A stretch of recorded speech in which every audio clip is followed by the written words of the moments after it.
അസ്സലാമുഅലൈക്കും, welcome back to my channel. ഇന്നത്തെ vlog വന്നിട്ട് morning to night വരെയുള്ള കുറച്ച് വിശേഷങ്ങളൊക്കെ ഇൻക്ലൂഡ് ചെയ്തിട്ടുള്ള ഒരു വീഡിയോ ആണ് കേട്ടോ. രാവിലെ തന്നെ ഐബുട്ടനെയും കൂട്ടിയിട്ട് ഞാനും അനിയത്തിയും കൂടെ അങ്ങോട്ട് ഇറങ്ങി തിരിച്ചിട്ടുണ്ട്. എങ്ങോട്ടാന്ന് ചോദിച്ചാൽ നമ്മുടെ നിഫ്രക്കുട്ടൻ്റെ സ്കൂളിലേക്കാണ് കേട്ടോ. അതായത് കാവന്നൂർ മജ്മ സ്കൂളിലാണ് ആള് പഠിക്കുന്നത്. ഈ ഒരു അധ്യയന വർഷം കംപ്ലീറ്റ് ചെയ്യാൻ നിഫ്രുവിന് പറ്റില്ല. അപ്പോൾ അതിന് വേണ്ടിയിട്ടുള്ള ഒരു ലോങ് ലീവ് എഴുതി കൊടുക്കാനാണ് നമ്മൾ ഇങ്ങോട്ട് വന്നിട്ടുള്ളത്. അപ്പോൾ നേരെ പ്രിൻസിപ്പലിൻ്റെ റൂമിലാണ് ആദ്യം പോയത്. അങ്ങനെ ലീവൊക്കെ എഴുതി കൊടുത്തതിന് ശേഷമാണ് ഇവിടെ എത്തിയത് കേട്ടോ. LKG പിള്ളേരായതുകൊണ്ട് 12 മണിയാകുമ്പോൾ തന്നെ അവന്മാർ ഫുഡൊക്കെ കഴിച്ചു തുടങ്ങും. ഇവള് ഭയങ്കര എക്സൈറ്റഡ് ആണ്. പ്രത്യേകിച്ച് ഐബുട്ടനെയും കൂടെ കണ്ടപ്പോൾ ഭയങ്കര സന്തോഷമായിട്ടോ. കുട്ടികൾക്കൊക്കെ ഇങ്ങനെ കാണിച്ചു കൊടുക്കുന്നുണ്ട്. ഈ ഒരു ലോങ് ലീവ് എടുക്കാനുള്ള റീസൺ എന്താണെന്ന് വെച്ചാൽ ആള് വന്നിട്ട് ദമാമിലോട്ട്, അതായത് ഗൾഫിലോട്ട് പോവാണ് അവളുടെ ഒപ്പൻ്റെ അടുത്തേക്ക്. അതുകൊണ്ടാണ് ഈ ഒരു ബ്രേക്ക് വേണ്ടി വരുന്നത്. എന്തായാലും ഭയങ്കര പൊലിവിലാണ്. പിന്നെ നമ്മളെ കൂടെ കണ്ടപ്പോൾ ആ ഒരു പൊലിവ് അങ്ങോട്ട് ഡബിളായി എന്ന് മാത്രം. ഫ്രണ്ട്സിനൊക്കെ നമുക്ക് പരിചയപ്പെടുത്തി തരുവാണ് കേട്ടോ.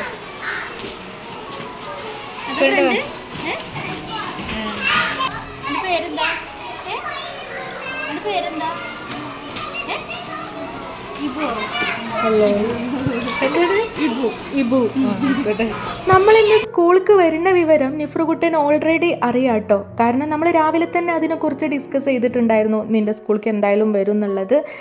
സോ അവൾ നമ്മളെടുത്ത് പറഞ്ഞേൽപ്പിച്ചിട്ടുണ്ടായിരുന്നു വരുമ്പോൾ ഫ്രണ്ട്സിനൊക്കെ കൊടുക്കാൻ വേണ്ടിയിട്ട് മിഠായി കാര്യങ്ങളൊക്കെ വാങ്ങിക്കണം എന്നുള്ളത്.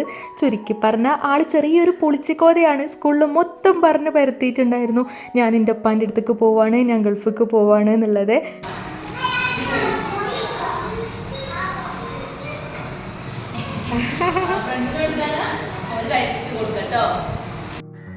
പിന്നെ നമുക്ക് അവിടുന്ന് തിരിച്ചു പോരാനായി. അതായത് നിഫ്രകുട്ടിനെ നമ്മൾ കൊണ്ടുവരുന്നില്ല. ആള് സാധാ എന്നും വരും പോലെ തന്നെ സ്കൂൾ ബസ്സിൽ വൈകുന്നേരം അങ്ങോട്ട് വന്നോളും. അപ്പോൾ നമുക്ക് ടാറ്റയൊക്കെ തരുന്നുണ്ട് കേട്ടോ. നമ്മളിപ്പോൾ ഇതാ ഓട്ടോയ്ക്ക് വേണ്ടിയിട്ടുള്ള വെയിറ്റിംഗ് ആണ്. ഇവിടുന്ന് കുറച്ച് അങ്ങോട്ട് അധികം പോകാനുണ്ട് താഴോട്ട്. അപ്പോൾ ഈ ഐബുട്ടനെയും വെച്ച് നടന്നു പോകുക എന്ന് പറയുമ്പോൾ ഇച്ചിരി ബുദ്ധിമുട്ടുള്ള കാര്യമാണ്. എന്തായാലും നമ്മളങ്ങനെ നേരെ അവിടുന്ന് ഇറങ്ങി തിരിച്ചിട്ടുണ്ട്. പിന്നെ എന്തെങ്കിലുമൊക്കെ കഴിക്കൽ അത് മസ്റ്റാണല്ലോ. നമ്മുടെ ഒട്ടുമിക്ക ഡേ ഇൻ മൈ ലൈഫിലെയും മെയിൻ താരം എന്ന് പറയുന്നത് ഫുഡ് തന്നെയാണ്. രാത്രി ആയാലും രാവിലെ ആയാലും ഇതൊക്കെ ഉണ്ടാക്കുന്നതായിരിക്കും അധികവും നിങ്ങൾ എൻ്റെ വീഡിയോസിൽ കണ്ടിട്ടുണ്ടാവുക. ഇന്ന് നേരെ മറിച്ചാണ്. ഇന്ന് നമ്മൾ വീട്ടിൽ കുക്ക് ചെയ്യണേ ഇല്ല. ഉച്ചയ്ക്ക് നമ്മൾ ഈ ഒരു ഫലൂദമ്മലാണ് അഡ്ജസ്റ്റ് ചെയ്തത് കേട്ടോ. അങ്ങനെ ഫലൂദയും ചിക്കൻ റോളൊക്കെ കഴിച്ചിട്ടുണ്ടായിരുന്നേ. അതൊക്കെ കഴിഞ്ഞതിന് ശേഷം അവിടുന്ന് നമ്മൾ ഇറങ്ങി നേരെ പോയത് ഫാൻസിയിലോട്ടാണ്. ഞാൻ പറഞ്ഞല്ലോ ഇവർ പോവാണ് എന്നുള്ളത്. സോ അതിന് മുന്നോടിയായിട്ട് ഇവന്മാർക്ക് കുറേ പരിപാടികളുണ്ട്. നമ്മളൊരു 2 ദിവസത്തിന് പോട്ടെ, ഒരു ദിവസത്തിനാണ് നമ്മൾ ചെറിയൊരു ട്രിപ്പാണ് പോണത് എന്നുണ്ടെങ്കിൽ പോലും നമുക്ക് കുറേ സാധനങ്ങൾ വാങ്ങിക്കാനുണ്ടാവില്ലേ. അപ്പോൾ പിന്നെ ഇവരുടെ കാര്യം പറയണ്ടല്ലോ. ഇവരിപ്പം വന്നിട്ട് 3 മന്തിനാണ് പോകുന്നത്. അപ്പോൾ അങ്ങനെ കുറച്ച് സംഭവങ്ങളൊക്കെ അവർക്കും വാങ്ങിച്ചു കൂട്ടാനുണ്ടായിരുന്നു. കൂട്ടത്തിൽ ഞാനും കുറേ വാങ്ങിച്ചിട്ടുണ്ടായിരുന്നു കേട്ടോ. അത് പിന്നെ അങ്ങനെയാണ്. ഫാൻസിയിലോട്ട് കയറിയാൽ ഇല്ലാത്ത സാധനങ്ങൾക്ക് പോലും ഭയങ്കര ആവശ്യമാണ് അവിടെ എത്തുമ്പോൾ. എന്തായാലും അതൊക്കെ കഴിഞ്ഞതിന് ശേഷം ഉപ്പച്ചി നമ്മുടെ കൂടെ ജോയിൻ ചെയ്തിട്ടുണ്ട്. പണിയൊക്കെ കഴിഞ്ഞ് ആളും എത്തിയിട്ടുണ്ടായിരുന്നു ആ ഒരു ടൈം ആയപ്പോഴേക്ക്. പിന്നെ നമ്മൾ അവൾക്ക് വേണ്ടിയിട്ടുള്ള കുറച്ച് സംഭവങ്ങളൂടെ വാങ്ങിക്കുകയാണ്. അതായത് വെളിച്ചെണ്ണ, മല്ലിപ്പൊടി, മഞ്ഞൾപ്പൊടി, അങ്ങനത്തെ സംഭവങ്ങളൊക്കെ കേട്ടോ, മുളക് പൊടി. ഇതൊക്കെ നമ്മൾ മില്ലിൽ നിന്നാണ് വാങ്ങിക്കുന്നത്. അതാവുമ്പോൾ പ്രത്യേകിച്ച് കൂട്ട് കാര്യങ്ങളൊന്നും ഉണ്ടാവില്ല. നമ്മൾ വീട്ടിൽ പൊടിക്കുക എന്നൊക്കെ പറയുമ്പോൾ അതൊക്കെ കുറച്ച് റിസ്ക് ഉള്ള പരിപാടിയല്ലേ. അപ്പോൾ നമുക്ക് മെനക്കെടാൻ വയ്യാത്തതുകൊണ്ടാണ് കേട്ടോ. അല്ലാതെ അതൊന്നും അത്ര വലിയ റിസ്ക് ഉള്ള പരിപാടിയൊന്നുമല്ല. എന്തായാലും നമ്മളതൊക്കെ ഇങ്ങനെ മില്ലിൽ നിന്ന് വാങ്ങിക്കാമെന്ന് വിചാരിച്ചിട്ടാണ്.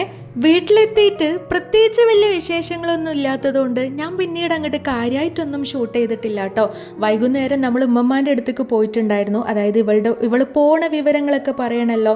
അപ്പോൾ അതിനൊക്കെ വേണ്ടിയിട്ട് പോയതായിരുന്നേ. തിരിച്ചു പോരുന്ന വഴിക്ക് നമ്മൾ ഫുഡൊക്കെ കഴിക്കാമെന്ന് വിചാരിച്ചു.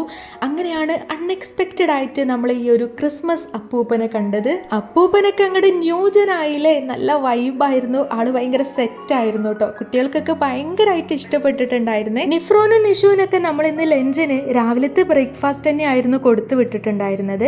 ഞാൻ പറഞ്ഞല്ലോ ഇന്ന് നമ്മൾ കാര്യമായിട്ടൊന്നും കുക്ക് ചെയ്തിട്ടില്ല എന്നുള്ളത്. അപ്പോൾ നമ്മൾ ഡിന്നർ എന്തെങ്കിലുമൊക്കെ ഇതുപോലെ അടിപൊളിയാക്കാമെന്ന് വിചാരിച്ചിട്ടായിരുന്നേ. മസാല ഷവായ ആയിരുന്നു നമ്മൾ പറഞ്ഞിട്ടുള്ളത്. പിള്ളേർക്കും അതൊക്കെ ഇഷ്ടമാണ്. എന്തായാലും നമ്മൾ അടിപൊളിയായിട്ട് അതൊക്കെ കഴിക്കുന്നുണ്ട്. ഇത് ആക്ച്വലി ക്രിസ്മസ് ടൈമിൽ, അതായത് ക്രിസ്മസിൻ്റെ ഒരു 2-3 ഡേയ്സ് മുമ്പ് എങ്ങാണ്ട് എടുത്ത് വെച്ചിട്ടുള്ള ഒരു വീഡിയോ ആണ്. അത് പിന്നെ അങ്ങനെ തന്നെയാണ്. എൻ്റെ ചാനലിൽ മിക്കവാറും നിങ്ങൾ അതൊക്കെ തന്നെയാവും കാണുക. അതായത് ഒരു 2 3 അല്ലെങ്കിൽ ഒരു മാസമോ 2 മാസമൊക്കെ പഴക്കമുള്ള വീഡിയോസാണ് ഞാൻ അധികം അപ്ലോഡ് ചെയ്യുക. എന്താ ചെയ്യുക, ഒന്നങ്ങോട്ട് ഉഷാറായിട്ട്, അതായത് വീഡിയോ ഒക്കെ പ്രോപ്പറായിട്ട് ഇങ്ങനെ ഇട്ട് ഉഷാറായിട്ട് വരുമ്പോഴേക്ക് അൺഎക്സ്പെക്റ്റഡ് ആയിട്ട് വീണ്ടും ഒരു ബ്രേക്ക് എടുക്കേണ്ടി വരും. ഫുഡൊക്കെ കഴിച്ച് കഴിഞ്ഞ സ്ഥിതിക്ക് വീട്ടിലോട്ട് തിരിച്ചു പോവാന്നല്ലാണ്ട് പ്രത്യേകിച്ച് വലിയ പരിപാടിയൊന്നും നമുക്കില്ല. പോണ വൈക്കലും നമ്മുടെ ക്രിസ്മസ് അപ്പൂപ്പന് നമുക്ക് ടാറ്റൊക്കെ തരുന്നുണ്ടായിരുന്നു കേട്ടോ. ആള് ഞാൻ പറഞ്ഞല്ലോ നല്ല വൈബാണ് എന്നുള്ളത്. ഞാൻ വീഡിയോ എടുക്കണ കണ്ടപ്പോൾ അതാ കറക്റ്റായിട്ട് പോസ്റ്റ് ചെയ്യണുണ്ട്. കുട്ടികൾക്ക് കുറേ ഫോട്ടോസൊക്കെ എടുക്കണമെന്ന് പറഞ്ഞപ്പോൾ നമ്മൾ അതൊക്കെ എടുത്തു. അതൊക്കെ കഴിഞ്ഞതിന് ശേഷമാണ് നമ്മൾ തിരിച്ചു പോരുന്നത്. നെക്സ്റ്റ് ഡേ നിഷുവിന് എക്സാം ഒക്കെ ഉണ്ടായിരുന്നു, അതായത് നമ്മുടെ ക്രിസ്മസ് എക്സാം. ഞാൻ ഓൾറെഡി പറഞ്ഞല്ലോ ഇത് കുറച്ച് പഴക്കമുള്ള വീഡിയോ ആണ് എന്ന്. എന്തായാലും ഈ ഒരു ടൈമിലായിരുന്നു നമ്മുടെ എലക്ഷൻ്റെ റിസൾട്ടൊക്കെ അറിഞ്ഞ് ഇവിടെ എങ്ങാണ്ട് ലീഗൊക്കെയാണ് മെയിനായിട്ട് ജയിച്ചിട്ടുള്ളത്. മെയിനായിട്ട് എന്ന് പറയുമ്പോൾ മൊത്തത്തിൽ അധിക വാർഡിലും ഇവിടെ ലീഗ് തന്നെയാണ് ജയിച്ചിട്ടുള്ളത് കേട്ടോ. അപ്പോൾ ഇവന്മാരുടെ റോഡ് ഷോ, എൻ്റെ പൊന്നോ എന്തോരം അഭ്യാസങ്ങളാണ് ഇവിടെ നടത്തുന്നതെന്ന് അറിയോ. പക്ഷെ നമുക്കിതൊന്നും കാണാൻ വലിയ ഇൻട്രസ്റ്റ് ഇല്ല. എനിക്കായാലും ഇനിപ്പച്ചിക്കായാലും അനിയത്തിക്കായാലും ഒക്കെ അങ്ങനെ തന്നെയാണ് കേട്ടോ. ഇവിടെ എത്രങ്ങാനും ഉള്ള വീട്ടിലെ താത്താരും കാക്കാരും എല്ലാവരും ഇറങ്ങി തിരിച്ചിട്ടുണ്ട് ഇതൊക്കെ കാണാൻ. എനിക്ക് തോന്നുന്നു നമ്മളെ വീട്ടിൽ നിന്ന് മാത്രമേ ഉള്ളൂ ആരും പോവാത്തത് എന്ന്. ബാക്കിയുള്ള വീട്ടിലൊന്നും ആ ഒരു ദിവസം ആൾക്കാരേ ഇല്ലായിരുന്നേ. എല്ലാവരും ഇത് കാണാൻ വേണ്ടിയിട്ട് റോഡിലായിരുന്നു. ഈ ഒരു പ്രോഗ്രാം കാരണം റോഡ് മൊത്തം ബ്ലോക്കായിരുന്നേ. നമുക്ക് പോരാനൊന്നും പറ്റണില്ലായിരുന്നേ. ഐബുട്ടനും നിഫ്രും ഒക്കെ ശരിക്കും പേടിച്ചിട്ടുണ്ടായിരുന്നു ഇവന്മാരുടെ ഈ തീ വെച്ചിട്ടുള്ള ഓരോ അഭ്യാസങ്ങളൊക്കെ കണ്ടിട്ട്. നമുക്കും പേടിയാവും കേട്ടോ ഇതൊക്കെ കാണുമ്പോൾ. എനിക്ക് അത്ര വലിയ രസമായിട്ടൊന്നും തോന്നിയില്ല. പിന്നെ ഇതൊക്കെ ഓരോ ഇഷ്ടങ്ങളാണല്ലോ, അതായത് ചിലർക്ക് ഇഷ്ടമാവും ചിലർക്ക് ഇഷ്ടമാവില്ല. എന്തായാലും അതൊക്കെ ഇവിടെ നിൽക്കട്ടെ. നമ്മൾ എങ്ങനെയൊക്കെയോ ആയിട്ട് ആ ബ്ലോക്കിൻ്റെ ഇടയിൽ കൂടെ നമ്മൾ വീട്ടിലെത്തിയിട്ടുണ്ടായിരുന്നേ. എക്സാം ആണെന്നുണ്ടെങ്കിൽ സൈലന്റ് ക്ലാസ് കേൾക്കൽ നിഷുവിന് മസ്റ്റാണ് കേട്ടോ. ആളിതിൻ്റെ ഭയങ്കര ഫാനാണ്. അവൾ മാത്രമല്ല ഞാനും അങ്ങനെ തന്നെയാണ്. കുട്ടികൾക്ക് എങ്ങനെയാണോ മനസ്സിലാവുക അത്രയും വിധത്തിൽ നല്ല അടിപൊളിയായിട്ടാണ് ഇവന്മാർ ക്ലാസ് എടുക്കുന്നത്. ഈ ഒരു മൊത്തത്തിലുള്ള ടീമിനെ എനിക്ക് ഭയങ്കര ഇഷ്ടമാണ് കേട്ടോ. അതായത് ഇവരുടെ എല്ലാ ക്ലാസ്സും നല്ല അടിപൊളിയാണ്. അപ്പോൾ ഇവരുടെ ഫാൻസ് ഒക്കെ ഇവിടെ ഉണ്ടെന്നുണ്ടെങ്കിൽ ജസ്റ്റ് ഒന്ന് കമൻറ്റ് ചെയ്തിട്ട് പോണേ. എന്തായാലും നമ്മുടെ ഇന്നത്തെ വിശേഷങ്ങളൊക്കെ ഇത്ര തന്നെയുള്ളൂ. ഇൻഷാ അല്ലാ നമ്മുടെ പുതിയ വിശേഷങ്ങളൊക്കെ ആയിട്ട് നമുക്കിനി നെക്സ്റ്റ് വീഡിയോയിൽ കാണാം.